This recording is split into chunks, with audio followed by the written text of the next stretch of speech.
Graça e paz, irmãos. Boa noite a todos. Eu quero convidá-los a abrir a palavra de Deus na carta de Paulo aos Romanos.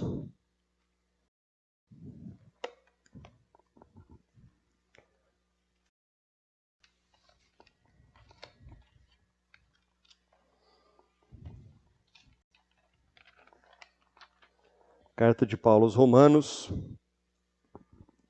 capítulo 8, a partir do versículo 31.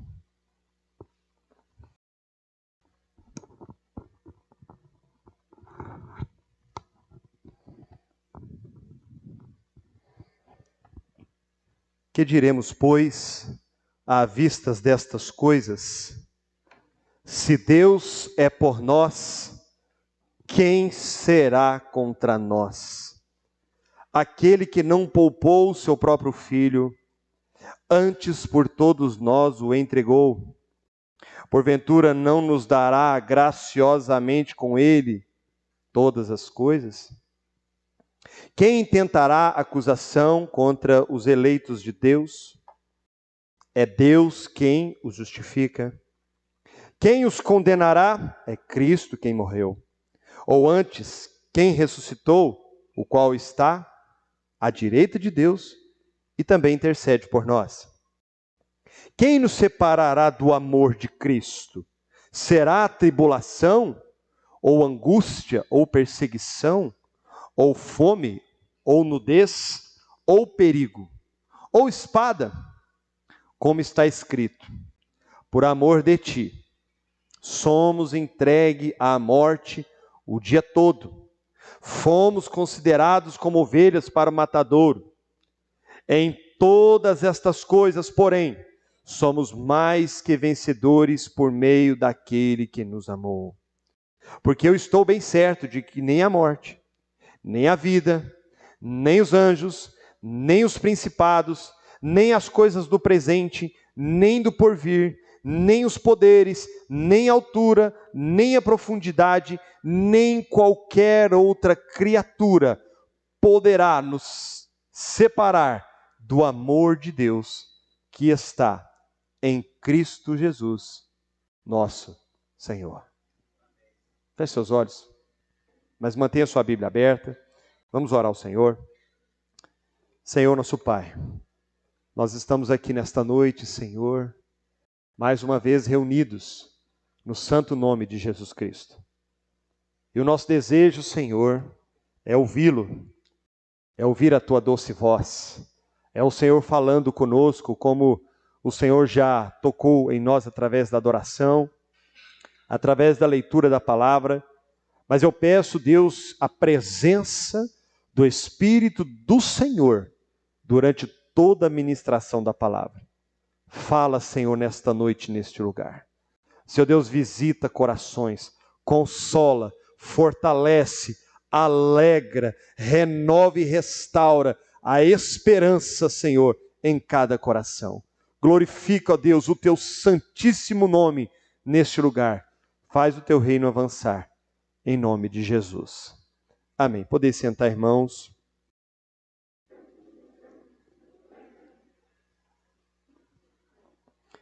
Irmãos,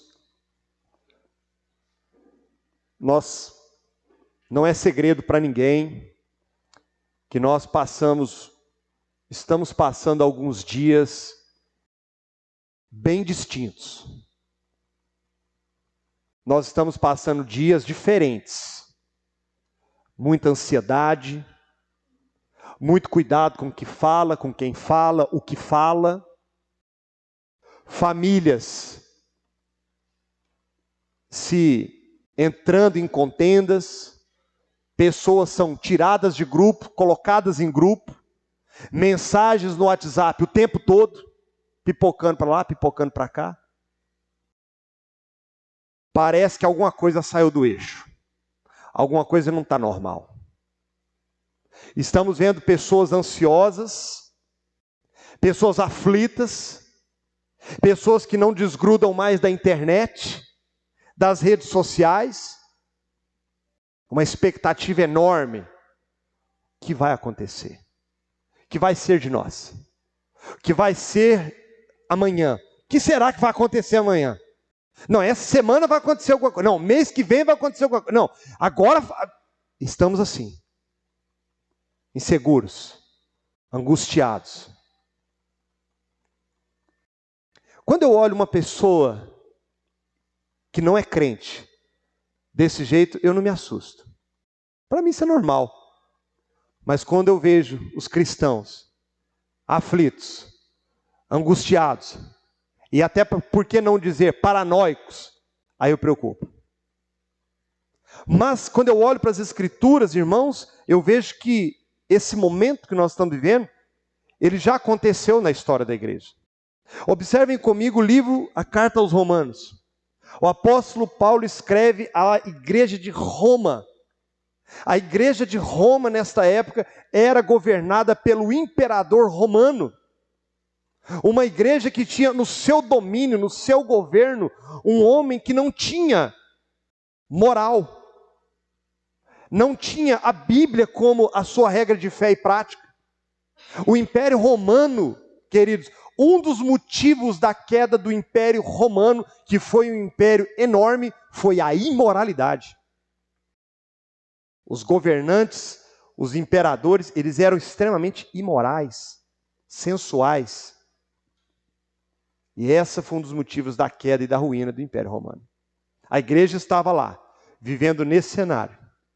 A igreja estava lá, vivendo debaixo de tais situações. E pior, debaixo de grandes perseguições. Eles não podiam fazer culto igual nós estamos aqui ali com porta aberta, as pessoas passam lá de fora, está tudo tranquilo. Portas fechadas, muitas vezes em silêncio, muitas vezes não tinha uma adoração pública como nós temos aqui, muitas vezes eram sussurros, orações eram feitas muitas vezes no coração, porque tamanha era a perseguição da época do Império Romano sobre os crentes. E sabe qual que era o grande problema do Império Romano com os crentes? Não é porque eles eram crentes. Eles estavam nem aí para isso. Para os imperadores romanos, pouco importava a religião deles. Só que tinha um detalhe. Para os romanos, o imperador era Deus. E todos tinham que se curvar diante do imperador. Só que os crentes não faziam isso. Os crentes não se dobravam. Os crentes não se humilhavam para o imperador. Os crentes não reconheciam que o imperador era Deus. E por essa razão eles eram levados às fogueiras, às arenas, às cavernas, às covas de leões. Queridos, prestem atenção no que eu vou dizer. Essa terra que nós pisamos já enterrou muitos cristãos perseguidos. E agora, presta atenção no que eu vou dizer. Naquela época, morreram muitos cristãos. Mas há uma estimativa de que nos últimos 30 anos, morreram mais cristãos do que um século da igreja primitiva. Atualmente.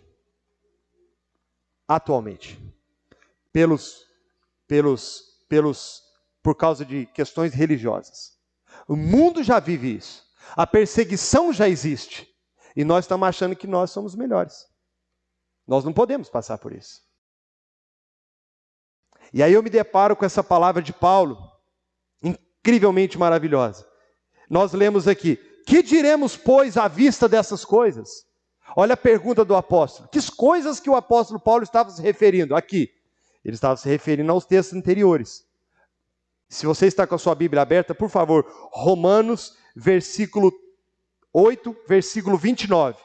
Confira comigo. O que é que Paulo está se referindo antes destas coisas? Vejam comigo, versículo 29, aliás. Porquanto, aos que de antemão conheceu, também os predestinou para serem conformes à imagem de seu Filho, a fim de que ele seja o primogênito entre muitos irmãos, e aos que predestinou, a esses também chamou, e aos que chamou, a esses também justificou, e aos que justificou, a estes também glorificou. O apóstolo Paulo ele está dizendo o seguinte: olha, Deus está no controle, Deus está no céu, e desde a eternidade passada, Ele já predestinou a igreja para ser salva. Desde antes da criação do mundo, Deus já tem um plano estabelecido, já tem um projeto da redenção.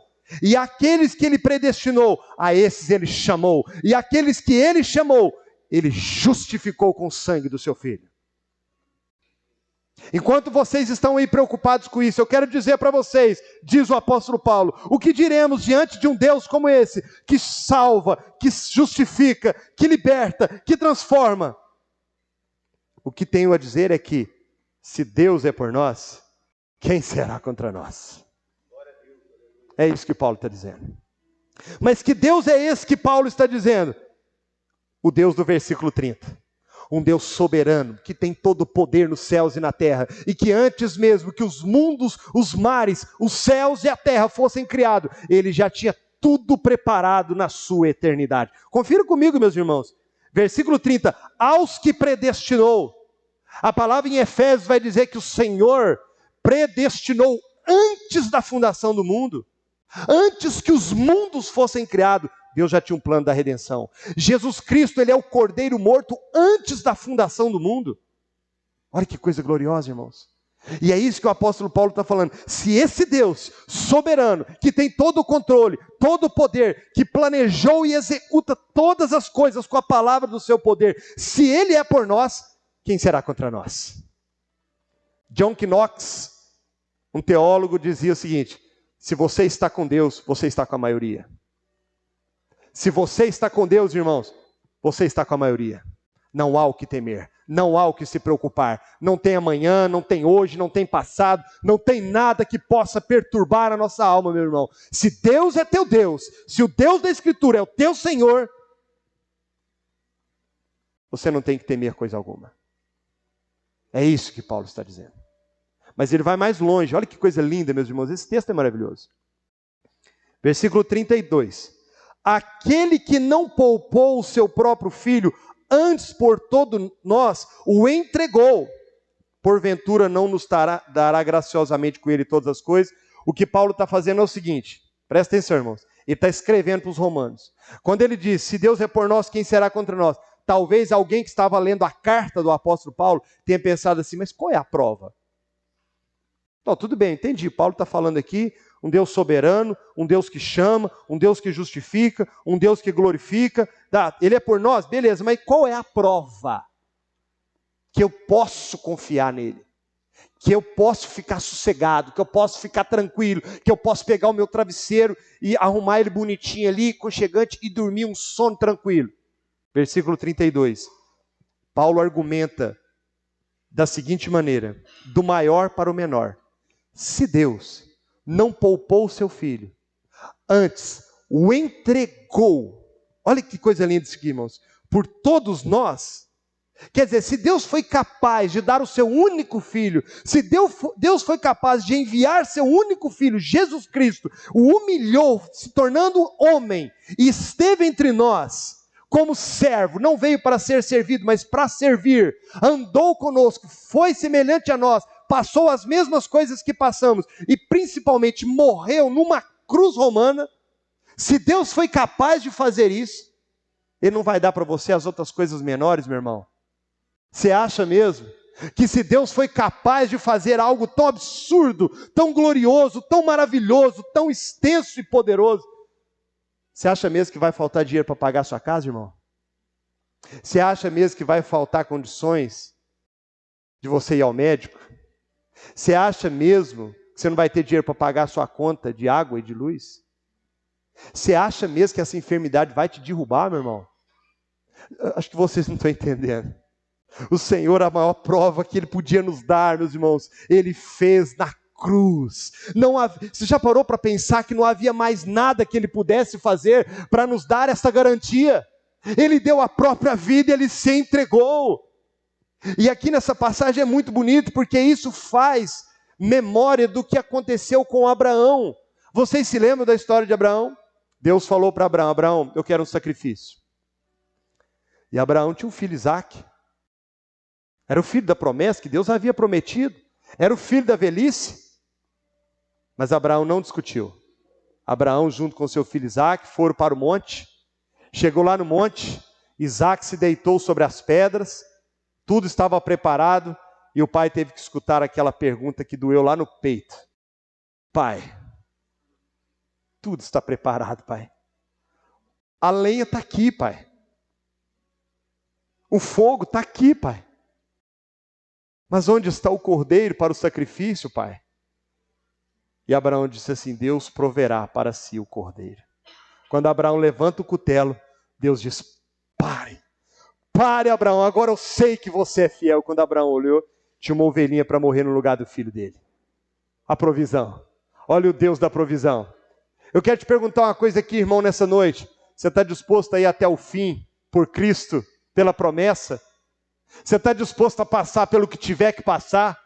Você está disposto a honrar o nome de Jesus Cristo, independente da circunstância? Foi o que Abraão fez. E quando Paulo ele argumenta aqui, ele tinha isso em mente, queridos irmãos. O cordeiro que foi provido para Abraão e para Isaque é o mesmo que um dia veio e morreu e derramou seu sangue por nós, como prova de que eu e você, por maiores que sejam as nossas aflições, não podem se comparar com aquilo que Deus tem preparado para os seus. Oh, irmão, se isso não mexe com você, se isso não te anima, se isso não te encoraja, meu irmão, eu já não sei mais o que te encoraja não, meu irmão. Você está esperando uma resposta de não sei da onde, meu irmão. Nós estamos diante do Deus Todo-Poderoso, dizendo para nós aqui nesta noite: eu dei o meu filho por você. Você ainda vai duvidar?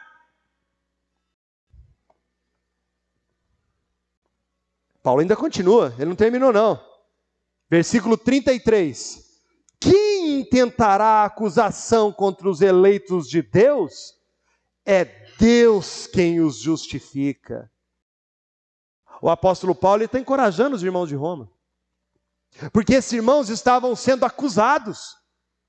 Esses irmãos estavam sendo acusados de não se curvar diante do imperador, de serem hereges, de serem pessoas revoltadas, de rebelião. Eles estavam sendo acusados. E o apóstolo Paulo os encoraja, ele fala assim: quem é que vai acusar vocês? Quem é que vai ser capaz de fazer isso? Será que vai ser o imperador? Será que vai ser o governador? Será que vão ser os homens? Será que vai ser a família de vocês? Meus irmãos, nós nunca vivemos um momento de tantas acusações. Pessoas que eram amigas não são mais. Pessoas que tinham uma convivência um com o outro, e isso está acontecendo até dentro da igreja. Isso é vergonhoso, meus irmãos. E a palavra do Senhor diz assim: quem tentará acusação contra os eleitos de Deus? É Deus quem os justifica. Sabe o que Paulo traz aqui, meus irmãos? A ideia de um tribunal. Um tribunal. Você está no tribunal, você está no banco dos réus, há uma acusação pesada sobre você, pecador. O Satanás, que é o tipo do promotor de justiça, trouxe todas as provas. Não, pecou mesmo. Adulterou, mentiu, deu cheque sem fundo, vive uma vida desregrada, imoral, não respeita a esposa, não respeita o marido, não honra os filhos, pecou. O juiz está com o martelinho levantado para dar sentença de condenação. Entra na sala, no fórum, Jesus Cristo, e diz: pare. Olha aqui minhas mãos, as marcas. Eu paguei o preço no lugar dele. Eu fui condenado no lugar dele. Eu derramei meu sangue por ele. Eu morri por ele. E aí o juiz então dá a sentença favorável. Eu absolvo. É isso que Paulo está dizendo, meus queridos irmãos. Quem é que vai nos acusar? Quem tentará acusação contra os eleitos de Deus, contra os escolhidos de Deus? É Deus que os justifica. Queridos, o que nos justifica é o sangue de Jesus Cristo. Ele continua ainda: quem os condenará? É Cristo quem morreu. Tem pessoas aí que estão depositando a sua esperança em outra pessoa, em outras situações, em governos e reis, em promessas vazias que não podem ser cumpridas. Mas nós estamos diante de um Deus, nós estamos diante daquele que morreu por nós. Mas ele não apenas morreu, ele também ressuscitou, vencendo a morte. Olha o que o texto fala: quem nos condenará? É Cristo quem morreu, ou antes, quem ressuscitou, o qual está à direita de Deus e também intercede por nós. Vocês perceberam aqui um detalhe interessante? Cristo não apenas veio ao mundo para salvar, ele morreu para salvar. Mas ele não apenas morreu, ele ressuscitou ao terceiro dia. Mas ele não apenas ressuscitou, o texto está dizendo, ele está do lado de Deus, intercedendo por nós. Os irmãos imaginam? Ele não apenas foi lá numa cruz romana, derramou seu sangue, só isso já teria sido maravilhoso. Mas ele ressuscita, e com ele nós ressuscitamos junto. Mas não apenas isso, ele sobe para o Pai. Ele podia muito bem estar tranquilo e dizer: Pai, eu já resolvi tudo, agora com o Senhor, agora eu já sofri demais, eu já padeci demais, eu já ressuscitei, eu já venci a morte, está tudo certo. Mas não, ele senta ao lado do Pai e intercede por nós. Ele está o tempo todo velando por nós. Ele está o tempo todo atento às nossas necessidades, atento às nossas angústias, atento às nossas aflições. Ele está totalmente apercebido de tudo que se passa na nossa vida e em todo o universo. Isso não é maravilhoso? Isso não é confortante? Isso não traz uma paz no nosso coração, uma segurança? Irmãos, o apóstolo Paulo ele destaca nesse versículo 34 que não podemos mais ser condenados. É isso mesmo. Não há mais condenação. Não existe mais condenação. É isso mesmo. O martelo foi batido. Se você creu em Jesus Cristo como seu único e suficiente Salvador, se você entregou a sua vida a Ele, o martelo foi batido. Justificado no sangue do meu filho. Não há mais condenação, não há mais inferno, não há mais acusação. Você foi salvo pela graça. É isso que o texto está dizendo. Olha que bonito agora, meus irmãos, a partir do versículo 35. Quem nos separará do amor de Cristo? Observe essa pergunta, irmãos. Essa pergunta ela fala conosco. Porque, voltando ao cenário que os romanos viviam, as perseguições, as lutas. Irmãos, presta atenção no que eu vou dizer. Naquela época, às vezes um pai de família saía para trabalhar e não voltava. A família, quando via um filho, às vezes sair de casa, não tinha certeza se ele ia voltar para casa. Tamanha era a perseguição. Tamanho eram as aflições. O que o apóstolo Paulo está dizendo é o seguinte: podem até separar vocês. Podem até interferir na vida de vocês. Eles podem até se meter dentro do lar de vocês. Meus irmãos, existem países hoje, por exemplo, como o Canadá, que se você se opor à educação que é imposta pelo Estado, o Estado tira a sua guarda do seu filho e põe ele em outra família. Só para vocês terem uma ideia. Nos Estados Unidos, o nome de Cristo não pode mais ser pronunciado, a não ser como figura histórica. Se ele for pronunciado, a não ser como uma figura histórica, essa pessoa ela é perseguida e expulsa da escola. Vocês têm ideia de como nós estamos vivendo? Um país que se dizia cristão, evangélico, que foi colonizado por puritanos. E o apóstolo Paulo está dizendo assim: quem nos separará do amor de Cristo? Irmãos, presta atenção nisso que eu vou dizer. O diabo, ele nunca foi tão diabo quanto agora. Ele sabe que pouco tempo lhe resta. Ele sabe que os dias deles estão contados. O inimigo sabe muito bem que ele já está condenado, não há esperança para ele, e que os dias dele estão chegando ao final. E agora ele está totalmente comprometido em nos separar do amor que há em Cristo Jesus. Sabe aquelas lutas que você enfrentou essa semana, irmão? O propósito é te separar do amor de Cristo. Mas olha o que Paulo disse, olha que coisa maravilhosa. Quem nos separará do amor de Cristo? Será a tribulação? Ou a angústia? Ou a perseguição? Ou a fome? Ou a nudez? Quer dizer, não ter o que vestir, né? Ou o perigo? Ou a espada aqui é a morte mesmo. Isso para eles na época era muito comum. Será que essas coisas podem nos separar de Cristo? Será que perseguições, será que angústias, será que lutas, será mesmo que isso poderá nos separar do amor de Cristo? E aí o apóstolo Paulo ele fala assim, ele cita os Salmos 44, versículo 2, nessa passagem. Ele fala assim, por amor de ti, somos entregue à morte todo dia. Fomos considerados como ovelhas para o matadouro. Olha isso, irmãos, que coisa linda. O apóstolo Paulo, ele reporta a um texto do Antigo Testamento, Salmos 44, versículo 22, para dizer, querido, isso que você está passando, muitos servos já passaram. E o Senhor profetizou na palavra, que por amor do meu nome, muitos padecerão perseguições. E Paulo vai mais longe ao texto, ele fala assim, importa por muitas tribulações entrar no reino dos céus, mas nem mesmo isso poderá separar vocês do amor de Cristo Jesus. E o apóstolo Paulo, ele continua nessa mesma linha, falando do amor de Cristo. Vejam comigo o versículo 37. Em todas estas coisas, porém, olha o porém aí. Em todas essas coisas, que coisas? Tribulação, angústia, perseguição, fome, nudez, perigo, espada. Em todas essas coisas, porém, somos mais que vencedores por meio daquele que nos amou.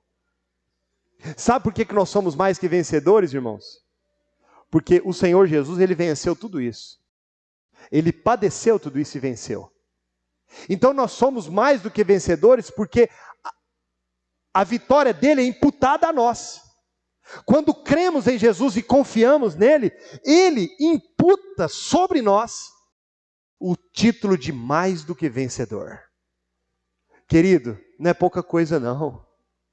Ser crente é a coisa mais gloriosa que existe, mais honrosa que existe. Se tivermos que passar pelo que o apóstolo Paulo falou, meus irmãos, levanta suas mãos aos céus, abre um sorriso bem grande e diz, louvado seja o nome do Senhor, porque tenho padecido as mesmas aflições de Jesus Cristo. O apóstolo Pedro, ele fala em uma de suas cartas, ele fala assim, não estranheis a ardente prova que há de vir sobre vós, como se coisa estranha vos acontecesse, porque as mesmas aflições padeceu nosso Senhor, mas alegrai-vos no fato de serdes participantes das aflições de Jesus Cristo. Irmão, não é hora de nos angustiarmos, não é hora de entrarmos em aflição, o momento é de glorificarmos o nome do Senhor. Nunca foi tão favorável sermos crentes quanto agora. Nunca foi tão favorável falar de Jesus quanto agora. Nunca as pessoas estão tão necessitadas do Evangelho como agora. Irmão, entenda isso, você é mais do que vencedor por aquele que te amou. Você não é vencedor porque você é forte, porque você vem na igreja todo dia, porque você faz parte de uma religião, de uma igreja, de uma denominação, ou porque você batizou, ou porque você conhece Bíblia. Não, você é mais do que vencedor, porque Cristo venceu a morte no seu lugar. É isso que nos faz vencedores, irmãos. É isso. Estamos terminando. Olha o versículo 38. Olha o que Paulo fala. Eu gosto do que Paulo fala aqui, porque eu estou bem certo. Olha isso, irmãos. Eu tenho certeza, eu estou convicto, eu não tenho dúvida, eu estou seguro, eu estou muito certo. Não tem nada neste mundo que eu tenho mais certeza do que isso. Olha o que ele fala, que nem a morte, nem a vida, nem os anjos, nem os principados, nem coisas do presente, nem do porvir ou do futuro, nem os poderes do inferno, nós poderíamos acrescentar aqui, porque é isso que ele está querendo dizer, nem altura, nem profundidade, nem qualquer outra criatura poderá nos separar do amor de Deus que está em Jesus Cristo, nosso Senhor. Irmão, o objetivo dessa palavra aqui hoje é que você saia daqui seguro, em paz, convicto, que você possa dizer como o apóstolo Paulo exatamente essa mesma frase. Porque eu estou bem certo. E por que nós temos essa segurança, irmãos? É por causa das nossas obras? É porque damos o nosso dízimo? É porque ajudamos alguém? Nada disso. É porque lá na cruz, o nosso Salvador derramou o sangue dele para perdão dos nossos pecados. E Ele está convidando a todos agora, vinde, venham ser também mais que vencedores. Venham também ter essa segurança. Venham também ter esta paz. Venham também. No mundo tereis aflições, mas tem bom ânimo. Eu venci o mundo, disse o Senhor.